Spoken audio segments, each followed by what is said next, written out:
નમસ્કાર વિદ્યાર્થી મિત્રો, સ્વાગત છે તમારું આજના એક નવા વિડીયોમાં। સ્ટેટ બેંક ઓફ ઇન્ડિયા દ્વારા જે છે વર્ષની સૌથી મોટી ભરતી કરવામાં આવી રહી છે। આની અંદર 48,480 રૂપિયાથી પગાર શરૂ થવા જઈ રહ્યો છે, પ્લસ આની અંદર ભથ્થું પણ આપવાના છે। તો આજે આપણે વિડીયોમાં સંપૂર્ણ ચર્ચા કરવાના છીએ કે સ્ટેટ બેંક ઓફ ઇન્ડિયા દ્વારા કેટલી ભરતીની જાહેરાત કરવામાં આવી છે, કઈ રીતે પ્રોસેસ કરવાની રહેશે અને તમારું ચોક્કસપણે આ જોબની અંદર કઈ રીતે સિલેક્શન થઈ શકે છે એની સંપૂર્ણ ચર્ચા આજે આપણે વિડીયોમાં કરવાના છીએ। તો વિડીયોમાં લાસ્ટ સુધી જરૂરથી બન્યા રહો, જેથી તમને આની સંપૂર્ણ ઇન્ફોર્મેશન મળી રહે અને તમે એક્ઝેક્ટલી જે છે એ આની અંદર ફોર્મ ફિલ કરી અને આ ગવર્મેન્ટ જોબ જે છે એ લઈ શકો। તો શરૂ કરીએ આજનો આ વિડીયો। સ્ટેટ બેંક ઓફ ઇન્ડિયાની અંદર ભરતી કરવામાં આવી રહી છે 2025માં। સ્ટેટ બેંક ઓફ ઇન્ડિયામાં ઓફિસરની ભરતી જે છે એ થવા જઈ રહી છે। આ અંદર ટોટલ વેકેન્સીઝ જે છે એ 2600 છે અને પગાર ધોરણ આની અંદર જે છે એ 48,480 પ્લસ ભથ્થું રહેવાનું છે। સરકારી નોકરી મેળવવા માટેની સૌથી મોટી જે તક કહી શકાય એ છે ચોક્કસપણે અંદર એપ્લાય કરી અને જોબનો લાભ લઈ લેજો। ત્યારબાદ તમે એ જોઈ શકો છો સ્નાતક માટે એસબીઆઈ ઓફિસર બનવાની તક જે છે એ છે। મીન્સ ઓફિસર બનવા માટે તમારે સ્નાતક હોવું જરૂરી છે, મતલબ તમે ખાલી ગ્રેજ્યુએશન કરેલું હોય તો તમે અંદર એપ્લાય કરી શકો છો। બેંક દ્વારા દેશભરના વિવિધ સર્કલમાં 2600 જેટલા ઓફિસરની ભરતી કરાશે। લાયક ઉમેદવારો ઓનલાઈન અરજી કરી શકે છે। તમારે આના માટે ઓનલાઈન અરજી કરવાની છે રહે છે। આપણા દેશમાં ઘણા યુવાનો બેંકમાં નોકરી મેળવવાનો પ્રયાસ કરી રહ્યા છે, તેમાં જો સરકારી બેંકમાં નોકરી મળે તો સોનામાં સુગંધ પડે।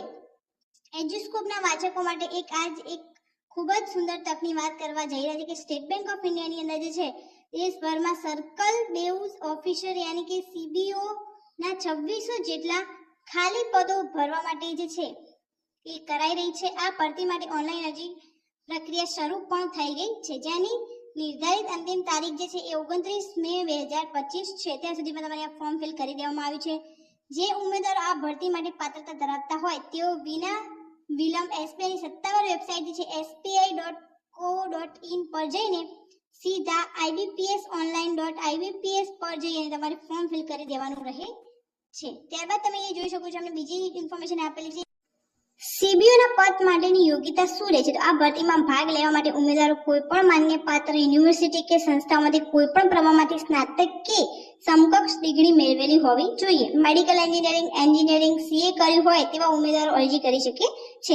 સાથે જ ઉમેદવારો 2 વર્ષનો અનુભવ હોવો જરૂરી છે। તો આની અંદર લાયકાત એ છે કે તમારે સ્નાતક કરેલું હોવી જોઈએ। તમે એન્જિનિયરિંગમાં કર્યું હોય તો સીએ કર્યું હોય ગમે તે કર્યું હોય પણ સ્નાતકની ડિગ્રી તમારી જોડે હોવી જોઈએ અને 2 વર્ષનો એક્સપિરિયન્સ જે છે તમારી જોડે હોવો જોઈએ। વય મર્યાદા જે છે આ ભરતીમાં ભાગ લેવા માટે ઉમેદવારોની ઉંમર 30 એપ્રિલ 2025 ને ધ્યાનમાં રાખીને ન્યૂનતમ વય જે છે 21 વર્ષ હોવું જોઈએ અને મહત્તમ વય જે છે 30 વર્ષથી વધુ હોવી જોઈએ નહીં। એટલે કે 21 થી 30 વર્ષના તમામ ઉમેદવારો જે છે એ અંદર એપ્લાય કરી શકે છે। અનામત શ્રેણીમાં આવતા ઉમેદવારોની નિયમાનુસાર ઉપલી વયમર્યાદામાં છૂટછાટ આપવામાં આવશે। આ રીતે અરજી કરો તો તમારે અરજી કઈ રીતે કરવાની રહે છે? તો ઉમેદવારોએ ભરતી માટે સૌપ્રથમ સત્તાવાર જે વેબસાઇટ છે ibps.online.ibps પર જઈ ત્યારબાદ રજીસ્ટ્રેશન માટે ક્લિક કરી માંગેલી ડિટેલ ભરીને રજીસ્ટ્રેશન કરવાનું રહે છે। ત્યારબાદ નવી સાથે લોગિન કરીને હસ્તાક્ષર અને ફોટોગ્રાફ અપલોડ કરવાના રહે છે। ત્યારબાદ તમામ માહિતી ભરીને ફોર્મ જોઈએ અન્ય માહિતી અપલોડ કરવી, આખરે લાગુ પડતી ફી ભરીને ફોર્મ સબમિટ કરી દેવાનું રહે છે। ફોર્મની એક નકલ કાઢીને પોતાની પાસે સાચવી લેવી। તો તમારે આ રીતે ઓનલાઈન પ્રોસેસ જે છે અંદર કરવાની રહે છે। ફી કેટલી ભરવી? તો આ ભરતીમાં અરજી કરવા માટે સામાન્ય ઓબીસી તેમજ ઈડબ્લ્યુએસ વર્ગના ઉમેદવારો માટે ફી પેટે 750 રૂપિયા ભરવાના રહેશે। એસટી એસસી પીએચ વર્ગના આવતા ઉમેદવારો આ ભરતીમાં સામેલ થવા માટે વિનામૂલ્યે અરજી કરી શકે છે। ભરતીને લગતી અન્ય માહિતી મેળવવા માટે ઉમેદવારો એકલવાર સત્તાવાર વેબસાઇટ જે છે એસબીઆઈની ત્યાં જઈને ચેક કરવાનું રહે છે। તો 2600 પદ ઉપર જે છે આ મોટી ભરતી થવા જઈ રહી છે।